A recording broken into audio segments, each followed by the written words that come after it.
Bom, vamos começar a nossa noite de quinta-feira falando sobre a inspiração divina das Escrituras, que se revelou de forma especial para alguns homens durante a história. Toda a Bíblia é inspirada por Deus, mas isso não significa dizer que Deus a ditou, palavra por palavra, mas afinal, quais são as origens da Bíblia? Quem nos ajuda a responder a essa e outras perguntas é o mestre em Teologia Histórica e especialista em Arqueologia pela Universidade Hebraica de Jerusalém. Rodrigo, você está ficando insuportável. Que é o Rodrigo Silva. Boa noite, obrigado por ter voltado. Você está bem, Rodrigo? Estar com você de novo. Obrigado, muito querido. Obrigado. Viu? Várias perguntas para te fazer. Vamos lá. Primeira delas, direto ao ponto. Quem escreveu os evangelhos e quando que eles foram escritos? Na verdade, há duas opiniões aqui. Eu vou dizer quais das duas e quais que eu defendo. Há um grupo de teólogos mais liberais que acham que os evangelhos foram escritos não por Mateus, Marcos, Lucas e João, mas por pessoas que colocaram esse nome e que seriam tardios, do final do primeiro século, talvez até início do segundo século. Eu, particularmente, participo de um outro grupo, que os evangelhos foram escritos justamente por esses 4 nomes, sim, e o evangelho de João seria do ano 90 e os outros 3, chamados sinóticos, Mateus, Marcos e Lucas, seriam anteriores ao ano 70, depois de Cristo. Certo. Agora, durante quantos séculos, né, a Bíblia foi composta com esses textos sagrados? Sim, foi muito tempo. Muita coisa, né? Se nós tomarmos Moisés como o primeiro autor da Bíblia e entendermos que os primeiros livros que Moisés escreveu são do século XV a.C. e o Evangelho de João no ano 90 depois de Cristo, então eu estou trabalhando com um hiato de 1.500 anos, de aproximadamente aí, levando dezenas de autores, alguns deles, a maioria deles que nem se conheceram. Bom, para a Bíblia, quem é Deus? Porque ela mostra Deus como sei lá, carinhoso, raivoso. Eu discuto muito isso ao mesmo tempo, né? Quem é Deus? Boa pergunta você fez. Na verdade, Deus, na Bíblia, ele fala com sotaque humano. Ele se apresenta com um rosto. Eu vou responder essa pergunta contando uma parábola, como os rabinos faziam do tempo de Cristo. Uma mãe, uma vez, colocou uma criança no quarto à noite para dormir. Quando ela saiu, ela apagou a luz e falou assim, dorme. Ele falou, estou com medo, mamãe, está escuro. Ela falou, eu sei que está escuro, mas Deus está com você. A criança falou, eu sei que Deus está aqui, mas eu quero alguém com um rosto. A Bíblia mostra um Deus com um rosto. Agora, qual que é o rosto com o qual Deus se revela? O rosto que a cultura pode compreender. Se Cristo estivesse aqui hoje no seu programa, ou ele estaria de terno e gravata, ou usando jeans como eu, ele não estaria com aquela túnica branca. Ele veio com aquela roupa, com aquele estilo de cabelo, por causa daquela época. Então, no Antigo Testamento, você tem uma imagem de Deus que é um pouco agressiva para nós, mas é a imagem que eles precisavam. Lembra, os hebreus saíram do Egito, eram escravos, eles estavam acostumados com aquele ar sereno, mas ao mesmo tempo é um Deus que demonstra amor, paixão, é um Deus que age, que move, é o grande Hashem, como dizem em hebraico, né? o grande nome, aquele que permeia tudo e ao mesmo tempo não se identifica com as coisas que ele criou. É a grande energia, a energia cósmica. Exatamente, mas é uma energia cósmica pessoal. Deus não é impessoal. Então, como eu disse, ele se revela de uma maneira que nós possamos entender. Que bonito isso aí. Isso aí é uma cena dos 10 mandamentos do Príncipe do Egito, melhor dizendo. Príncipe do Egito. É uma animação. Mas então a ideia é essa, Deus é didático, Rony. E ele em cada época ele fala de uma forma que o povo possa entender. Claro. Ele sempre fala com sotaque humano. Olha, inclusive, eu acho que na Bíblia existem alguns textos, não sei se estou falando bobagem, mas que se contradizem. Com certeza, aparentemente sim. Aparentemente tem algumas contradições do texto. O primeiro tipo de contradição, você falou uma coisa muito certa, Deus inspirou a Bíblia, mas não a ditou. Eu não acredito que Deus criou Moisés. Evidente que não. Bereshit bara Elohim. Moisés, pera, senhor, você está falando muito rápido, não foi assim, né? Como é que é hebraico? Bereshit bara Elohim. Né? O que significa isso? No princípio criou Deus, Elohim. Então Deus não foi ditando assim no hebraico. Então existem certas contradições periféricas. Um evangelista falando que Jesus estava entrando em Jericó, o outro falou que Jesus estava saindo. Um dos dois errou. Mas isso não traz problema, o importante é que ele esteve em Jericó. Agora, essas pequenas discrepâncias ajudam como a prova que a Bíblia não foi editada nem para corrigir. Porque uma das acusações é essa, ela foi mudada pela Igreja Católica na Idade Média. Se ela fosse mudada, essas discrepâncias não estariam ali. Segunda razão, por que Deus deixou as discrepâncias? para mostrar que é um livro de inspiração divina, mas ainda humano. E a linguagem humana tem discrepâncias. Você sabe disso, tem discrepância. Até a nossa forma de expressar, você, acima de tudo, é um cantor, é um poeta.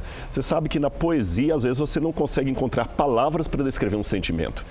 E o mais lindo é que esse livro, com a imperfeição humana que possui, consegue fazer algo que nenhum outro livro consegue. Por exemplo, eu admiro muito os clássicos, Machado de Assis, maravilhoso. E eu sei que a educação enobrece, eu não duvido disso. Mas deixe-me pegar um livro de Machado de Assis e levar na prisão. Quantos presos deixarão o mundo das drogas, da criminalidade, porque leram Machado de Assis? Nenhum. Agora, coloque a Bíblia. Vários se transformaram. Então você vê que é um livro humano, mas de origem divina. Então esse sotaque humano, ele é importante, porque é aí que está o verdadeiro milagre. Porque se ela fosse preparada para transformar pessoas, isso é óbvio, os melhores escritores a produziram. Mas olha, tem tantas traduções da Bíblia. Por exemplo, durante muito tempo eu fui salmista. E o livro dos Salmos, olha, são tantas transcrições, eles mudam tanto.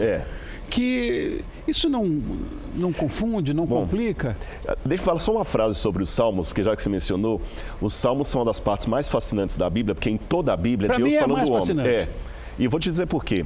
A Bíblia é Deus falando com o homem, no Salmo é o homem falando com Deus. Isso. É como se Davi sentasse aqui e falasse: Senhor, estou chateado, o Senhor nos abandonou, Israel está queimada. Agora, por que dessas traduções? O trabalho do tradutor não é fácil. Os italianos já brincavam, tradutor e traditore. Né? O tradutor é um traidor. Porque a arte de traduzir não é fácil.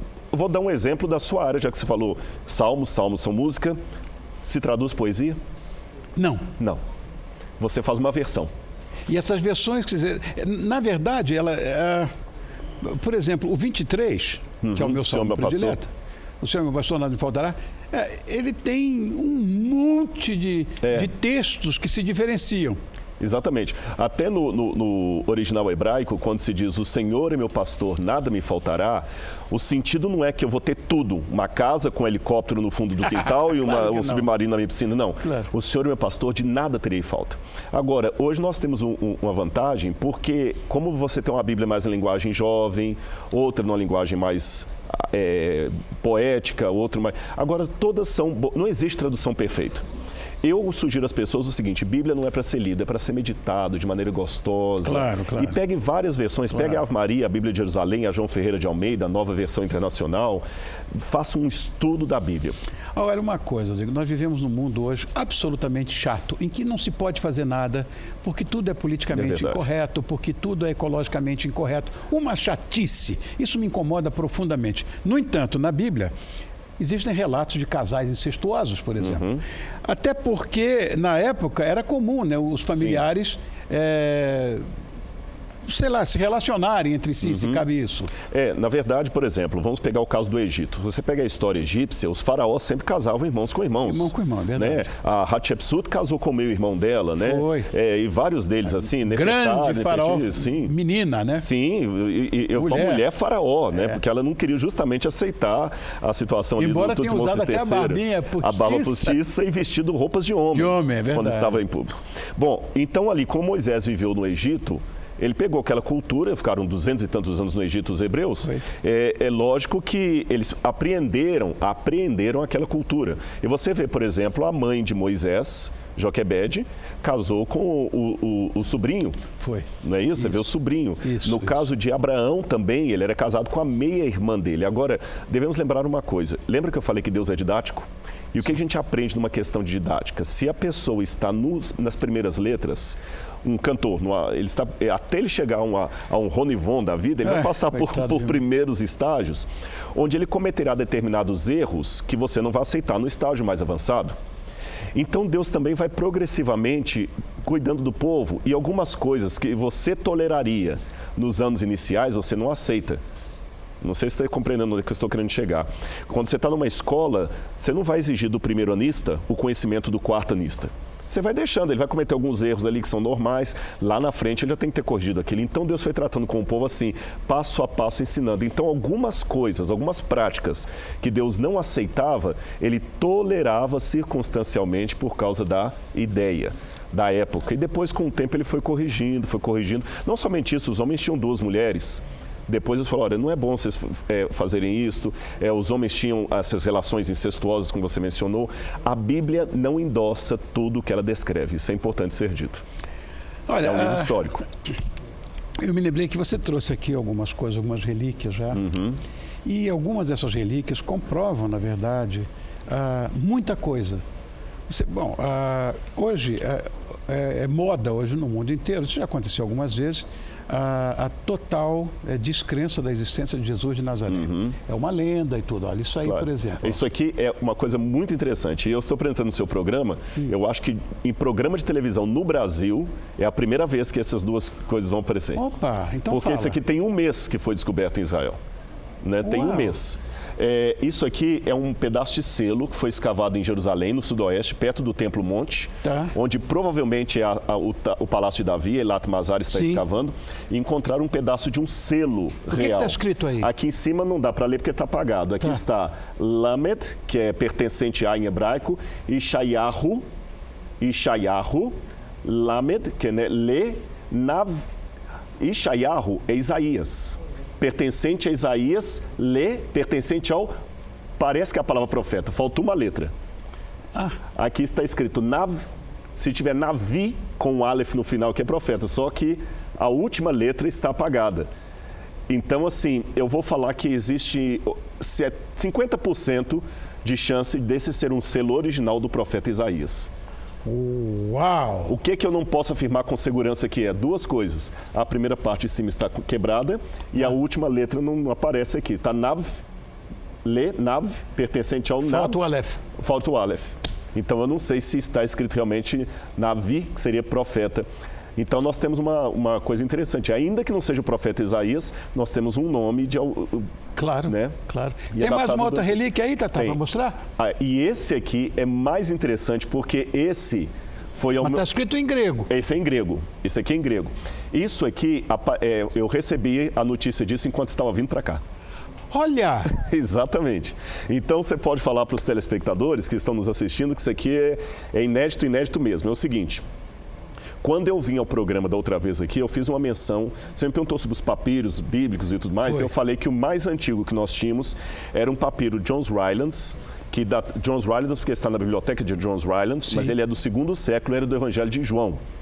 E que era muito importante, e eu não me recordo agora de memória se naquela altura eu mencionei para você a possibilidade de um achado do Evangelho de Marcos. Eu acho que eu falei, mas... Falou. Só que a gente não tinha ainda o papiro.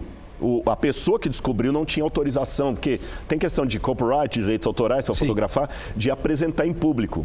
E enquanto eu estava vindo para cá, eu recebi de um ex-aluno meu que está terminando o doutorado dele nos Estados Unidos, a notícia que ele já divulgou o papiro. E aqui está o fragmento do Evangelho de Marcos, datado do 1º século.